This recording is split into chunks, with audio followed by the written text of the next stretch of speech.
Kwizera's question on the growth of passenger and cargo for RwandAir specifically, I think that's more of an organic growth. We're moving from the challenges of COVID, coming out of COVID completely. So we've put in additional capacity, additional frequencies on existing routes. We've opened some new routes. Unfortunately, in February, we had the overspace being blocked by DRC, so we had to temporarily suspend some routes until the issue is resolved. But we've been growing organically from the time we came out of COVID. Cargo, we've seen the huge growth in cargo, mainly because of increase in export production in the country, whether it's flowers or fresh produce. We're seeing a huge increase in that. So our exports have grown, especially to Dubai, to Europe, and to the UK. In terms of the cargo charges, the complaint about cargo charges, we actually have preferential cargo charges for made in Rwanda produce. So we're even below all the other operators who operate cargo flights here. So in order to, we did that intentionally in order to stimulate the export sector, which we are seeing the impact.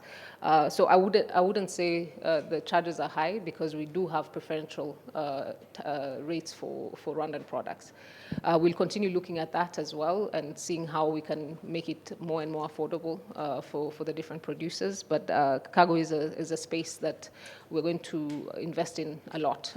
We've expanded the warehouse at Kigali International Airport, and we'll continue doing that in terms of handling pharmaceuticals as well and different other products. So cargo is a space that's very exciting that we are looking at growing even further. On the first one, the QR partnership, that's still in progress. We were hoping to have it signed already about a month ago, but it's still a work in progress. It's a bit complicated when you're doing this with an operating airline already. So there's a lot of due diligence that goes into it.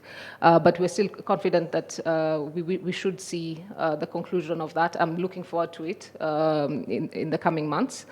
On the second question for New York, initially, I think that was before COVID, we were looking at starting the New York route, but that's been shelved for now. But we do access the US about how many points, Bernard, how many points on code share? Five cities in the US through our extended code share with Qatar Airways. So we connect our passengers via Doha to the US.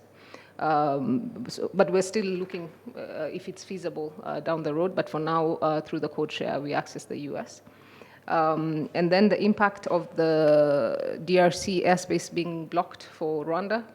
It's very unfortunate that politics enters aviation, but we're working through that. Unfortunately, we had to suspend some routes. Like Brazzaville, Abuja, and Cotonou, because the flight time became a bit long. But we're putting that capacity on more of the eastern and southern routes in terms of adding additional frequencies.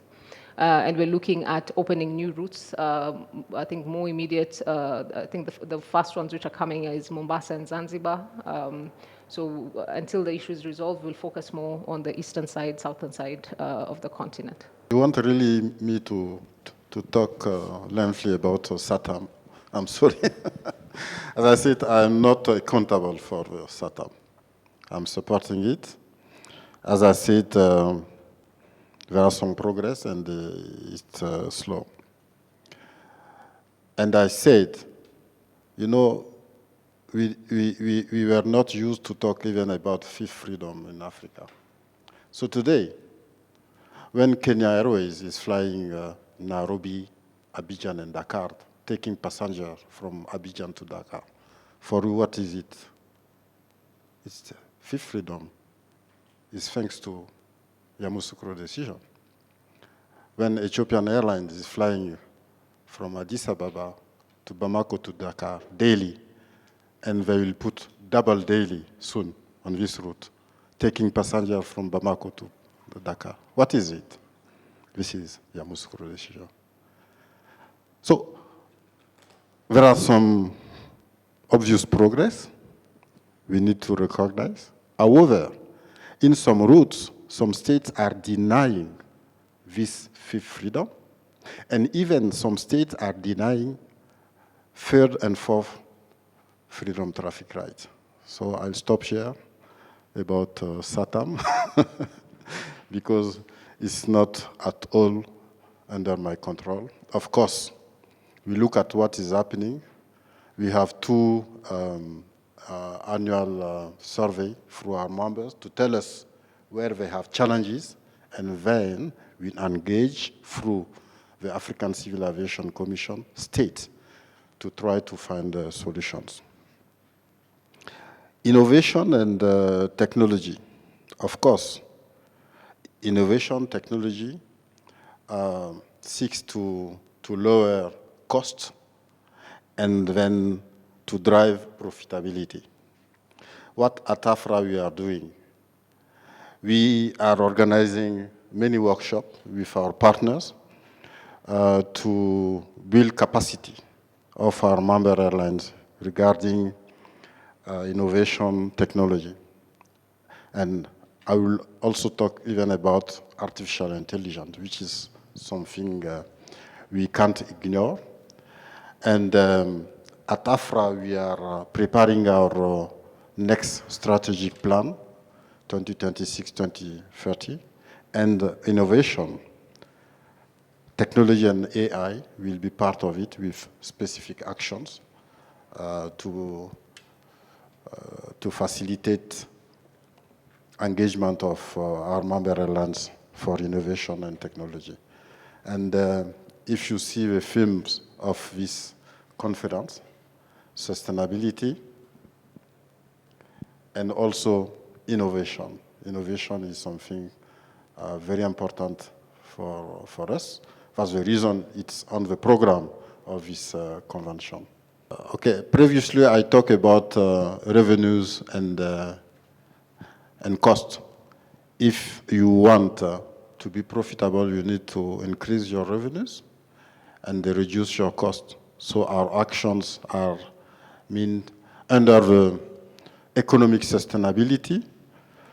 Our priority is for our member airlines to bring projects to increase revenues.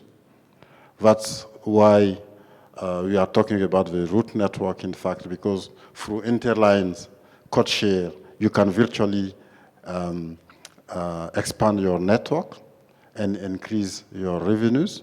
Through distribution project, also you can reduce your cost of distribution, because costs of distribution are very high. Regarding cost side also, I talk about the free routing airspace. I can talk about the joint fuel procurement program we have at AFRA to reduce the fuel costs for our member airlines. And yesterday we talked about also some challenges for supply chain to reduce costs, and AFRA will be present on all these fronts to reduce costs, increase revenues, and then enhance profitability for AFRA members. Thank you.